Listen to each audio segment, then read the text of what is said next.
It smells amazing, I have to say, so I'm hoping it tastes as good as it smells, to be honest.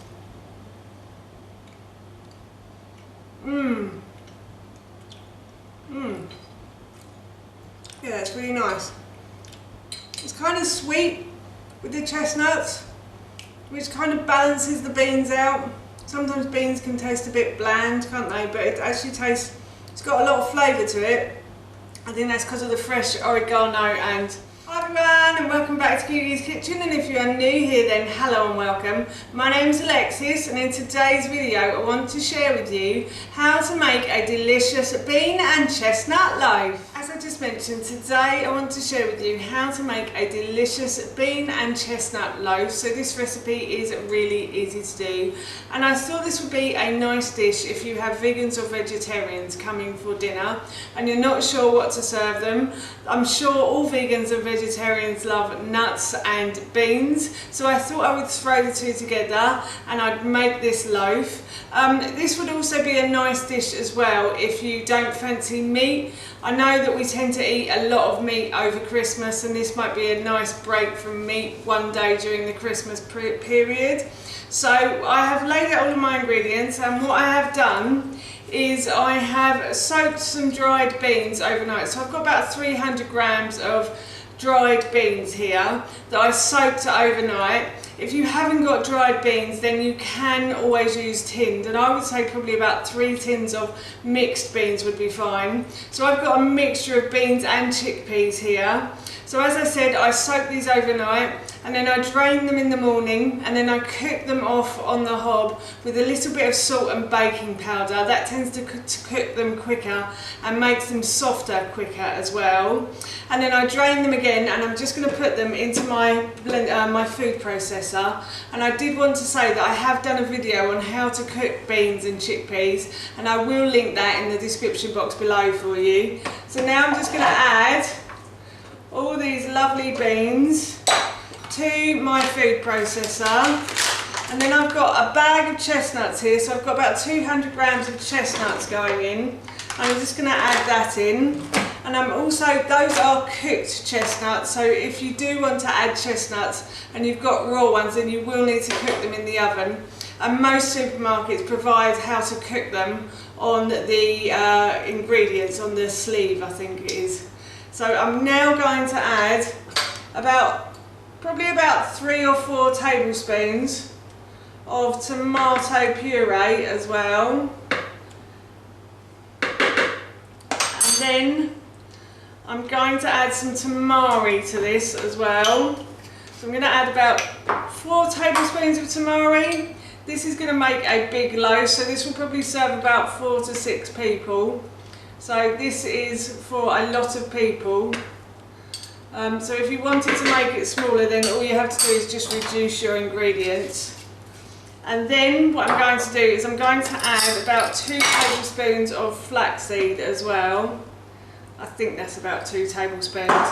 And the flaxseed acts like breadcrumbs. So I've got a slight gluten intolerance, so I can't use bread in this sort of recipe. So I tend to use flaxseed. Ground flaxseed is a good one as well. And I've got some herbs to add to this as well. So I've got some oregano, or oregano in this country.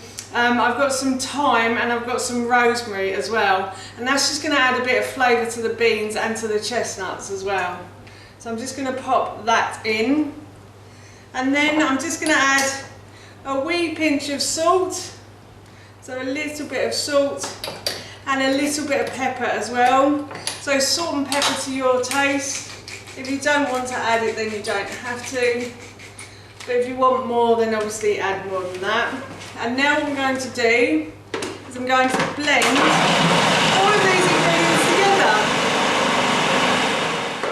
So I've blended all of those ingredients until they are smooth, like so. And now what I'm going to do is I'm going to pop these ingredients into a pre-lined loaf tin.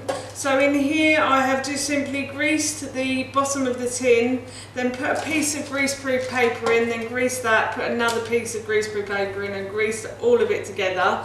So it's all greased, and now, as I said, I'm going to pop this in to the loaf tin, trying to make it as loaf-like as possible, and then I will pop it into the oven. So I've preheated my oven already, so my oven is ready to go. I preheated it to about 180 degrees, so it depends on your oven. When our oven was a bit broken earlier in the year, I used to have to heat it to 200, but now it's a bit better. It's well again. We had it fixed, so the fan now works, so I only have to heat it to 180 degrees. So I'm just going to spread the loaf, the mixture, across the base of the tin and try and spread it as evenly as I can. And then I will pop this into the oven for about 25 to 30 minutes, or until it goes a lovely golden brown colour. So as I said, I'm off to pop this into the oven. The loaf has been in the oven for about 25 minutes, and as you can see, it's got a lovely golden brown colour. I would say actually that 20 to 25 minutes is sufficient in the oven, especially if your oven is working like mine is now. So yes, I'm going to take this out and I'm going to leave it to cool, and then I will try some and let you know how it tastes. So I left the loaf on the cooling rack to cool for a little while, and I have just cut it open. I just wanted to share with you the inside of the loaf. It looks like that. And I will cut a piece and I will try it for you in a moment. I'm going to have this with a bit of salad for lunch, and I'm really looking forward to it. It smells so good right now. As I just said, I've served this with a little bit of salad, and I just thought I'd give it a try and let you know how it tastes. It smells amazing, I have to say, so I'm hoping it tastes as good as it smells, to be honest.